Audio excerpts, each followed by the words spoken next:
ಸಮಾಜದ ಸ್ವಾಸ್ಥ್ಯವನ್ನ ಕಾಪಾಡಬೇಕು ಅಂದ್ರೆ ಮಾಧ್ಯಮಗಳ ಪಾತ್ರ ಬಲು ದೊಡ್ಡದು ಅಂತಾರೆ. ಅದಕ್ಕಾಗಿಯೇ ಇವತ್ತಿನ ಈ ಸುದ್ದಿ ಸಾಕ್ಷಿಯಾಗಿದೆ. ನೋಡೋಕೆ ಕೇಳೋಕೆ ಪ್ರೇಕ್ಷಕರಿಗೆ ಇಷ್ಟವಿಲ್ಲದಿದ್ರೂ ಇಲ್ಲಿನ ಪರಿಸ್ಥಿತಿ ದುಸ್ಥಿತಿ ಬಗ್ಗೆ ತೋರಿಸಲೇಬೇಕಾದ ಅನಿವಾರ್ಯವಿದೆ. ಅರೆರೆ ಏನದು ಅಂತ ಸುದ್ದಿ ಅಂದ್ಕೊಂಡ್ರಾ? ಎಲ್ಲಿದೆ ನೋಡಿ ಕಂಪ್ಲೀಟ್ ರಿಪೋರ್ಟ್.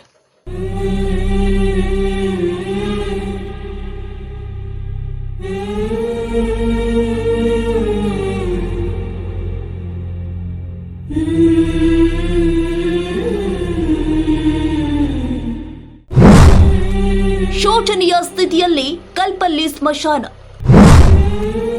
ಮೂಲ ಸೌಕರ್ಯಗಳಿಲ್ಲದೆ ಸಿಬ್ಬಂದಿಗಳು ಪರದಾಟ. ಹೌದು, ಬೆಂಗಳೂರಲ್ಲಿ ಸಾಕಷ್ಟು ಸ್ಮಶಾನಗಳು ಇವೆಯಾದ್ರೂ ಕಲ್ಪಲ್ಲಿ ಸ್ಮಶಾನ ನಗರದ ಅತ್ಯಂತ ಹಳೆಯ ಸ್ಮಶಾನದಲ್ಲಿ ಒಂದು. ಬೃಹತ್ ಬೆಂಗಳೂರು ಮಹಾನಗರ ಪಾಲಿಕೆಗೆ ಸೇರಿದ ಸ್ಮಶಾನವಾದ್ರೂ ಅಧಿಕಾರಿಗಳ ನಿರ್ಲಕ್ಷ್ಯದಿಂದ ಸಂಪೂರ್ಣ ನಿರ್ಲಕ್ಷ್ಯಕ್ಕೊಳಗಾಗಿದೆ. ಇಲ್ಲಿ ಕೆಲಸ ಮಾಡುವ ಸಿಬ್ಬಂದಿಗಳಿಗೆ ಕನಿಷ್ಠ ಮೂಲಭೂತ ಸೌಕರ್ಯ ಇಲ್ಲದೆ ಶೋಚನೀಯ ಸ್ಥಿತಿ ನಿರ್ಮಾಣವಾಗಿದೆ. ಸ್ಮಶಾನದಲ್ಲಿ ಸಮಾಧಿ ಅಗೆಯುವವರು ಹಾಗೂ ಅವರ ಕುಟುಂಬದವರು ಸೇರಿ ಸುಮಾರು 40ಕ್ಕೂ ಹೆಚ್ಚು ಮಂದಿ ನೆಲೆಸಿದ್ದಾರೆ. ಅಲ್ಲದೆ ಇಲ್ಲಿ ನೋಂದಣಿ ಕಚೇರಿ ಕೂಡ ಇದೆ. ಅಡುಗೆ, ಸ್ನಾನ, ಶೌಚಾಲಯ ಎಲ್ಲದಕ್ಕೂ ಕೂಡ 35ರಿಂದ 40 ಮಂದಿಗೆ 2 ಟ್ಯಾಂಕರ್ ಮಾತ್ರ ನೀರು ಪೂರೈಕೆ ಆಗ್ತಾ ಇದೆ. 6 ನಲ್ಲಿಗಳು ಇದ್ರೂ 2 ನಲ್ಲಿಗಳು ಮಾತ್ರ ಕೆಲಸ ಮಾಡ್ತಾ ಇವೆ.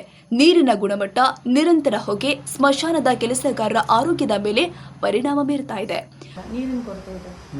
ಮತ್ತೆ ನಾನು ಇಲ್ಲಿ ಅಪಾಯಿಂಟೆಡ್ ಆಗಿದ್ದು 2021 ಅವಾಗಿಂದ ನನ್ನ ಕೈಲಿ ಎಷ್ಟು ಆಗಬೇಕೋ ಅಷ್ಟು ನಾನು ಮಾಡ್ತಾ ಇದ್ದೀನಿ.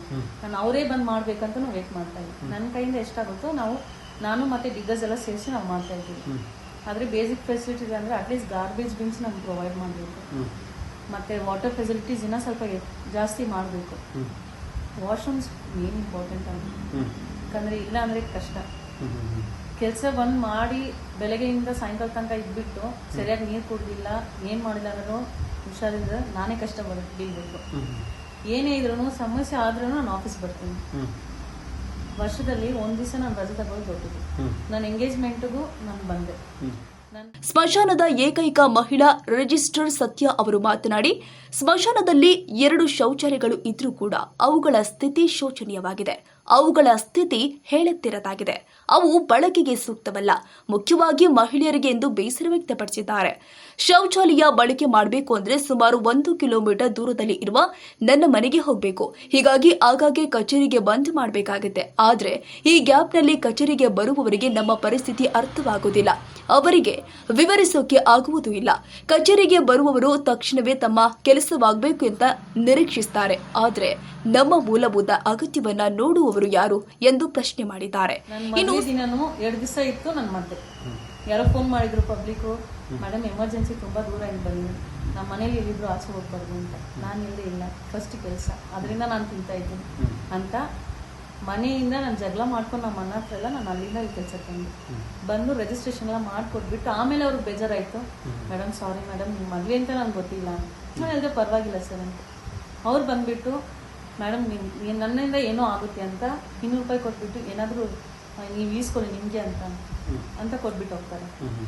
ಸೊ ಇಲ್ಲಿ ಬರೋರು ನನ್ನ ಪಬ್ಲಿಕ್ ಅಂತೂ ಸಪೋರ್ಟ್ ಜಾಸ್ತಿ ಇದೆ. ಅವ್ರ ಆಫೀಸ್ ಕಂಡೀಷನ್ ನೋಡ್ತಾ ಫಸ್ಟ್ ಕ್ವಶನ್ ಮಾಡೋದು, ನೀವು ಹೆಂಗೆ ಧೈರ್ಯದಿಂದ ಕೆಲಸ ಮಾಡ್ತೀರಾ, ಲೈಟ್ ಇಲ್ಲ ಏನಿಲ್ಲ ಅಂತ.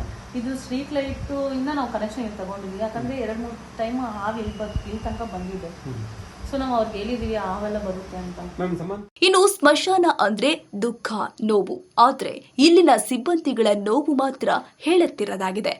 ಒಂದಿರ್ಲಿ ಇಲ್ಲದೆ ಇರಲಿ, ಸ್ಮಶಾನದಲ್ಲಿ ಸಮಾಧಿ ಅಗೆಯುವುದರ ಮೇಲೆ ಇವರ ಜೀವನ ಅವಲಂಬಿಸಿದೆ. ಮೂಲ ಸೌಕರ್ಯಗಳು ಇಲ್ಲದಿದ್ರೂ ಕೂಡ ನಿರಂತರ ಕೆಲಸವನ್ನ ಮಾಡಿಸಿದ್ದಾರೆ. ಒಂದು ವೇಳೆ ಇವರು ಕೆಲಸ ನಿಲ್ಲಿಸಿದ್ರೆ ಏನಾಗುತ್ತೆ? ಜನರ ನೋಟ ಯಾರತ್ತ ತಿರುಗತ್ತೆ? ಆಗ ಬಿಬಿಎಂಪಿ ಯಾರನ್ನ ಅವಲಂಬಿಸುತ್ತೆ ಎಂದು ನಿರ್ಲಕ್ಷ್ಯ ವಹಿಸಿದ ಪಾಲಿಕೆಯೇ ಉತ್ತರಿಸಬೇಕಾಗಿದೆ. ಪ್ರಶಾಂತ್ ಕೆಂಗನಹಳ್ಳಿ, ನ್ಯೂಸ್ 81 ಕನ್ನಡ, ಬೆಂಗಳೂರು.